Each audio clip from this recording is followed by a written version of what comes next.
السلام علیکم دوستو، آج ہم بات کریں گے ایک ایسے خفیہ گروپ کے بارے میں جس کا نام ہے ایلومینٹی ایلومناٹی۔ کچھ لوگ کہتے ہیں کہ یہ تنظیم دنیا کی سیاست، میڈیا اور معیشت کو کنٹرول کرتی ہے، لیکن اصل حقیقت کیا ہے؟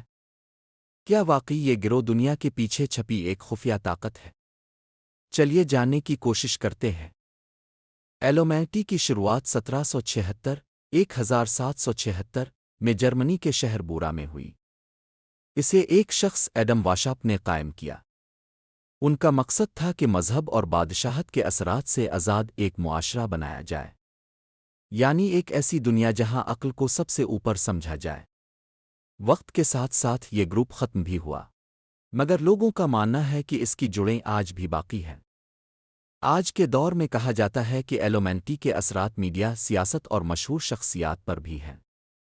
ڈالر پر بنا ہوا آنکھ والا مثلث یعنی آل سینگ آئی، پاپ کلچر میں دکھنے والے خفیہ اشارے اور مشہور فنکاروں کی ویڈیوز میں چھپے سمبلز، یہ سب چیزیں لوگوں کو سوچنے پر مجبور کر دیتی ہے۔ کیا یہ سب اتفاق ہے؟ کوئی منصوبہ بند نظام؟ اسلام کے مطابق دنیا میں دو طاقتیں ہیں، ایک حق کی اور ایک باطل کی۔ ہر وہ نظام جو انسان کو شرک، فحاشی یا گمراہی کی طرف لے جائے وہ شیطانی نظام کہلاتا ہے۔ قرآن میں اللہ تعالیٰ فرماتے ہیں، بے شک شیطان تمہارا کھلا دشمن ہے تو اسے دشمن ہی سمجھو۔ سورہ فاطر آیت 6۔ لہذا اگر کوئی طاقت لوگوں کو دین سے دور کرے، اللہ کی یاد سے غافل کرے، تو وہ ایلومینٹی ہو یا کوئی اور، اصل میں وہ شیطانی فتنہ ہی ہے۔ ایلومینٹی کے سمبلز انسان کو ایک خاص سوچ کی طرف لے جاتے ہیں، یعنی دنیا پرستی، دولت، شہرت اور خود پرستی۔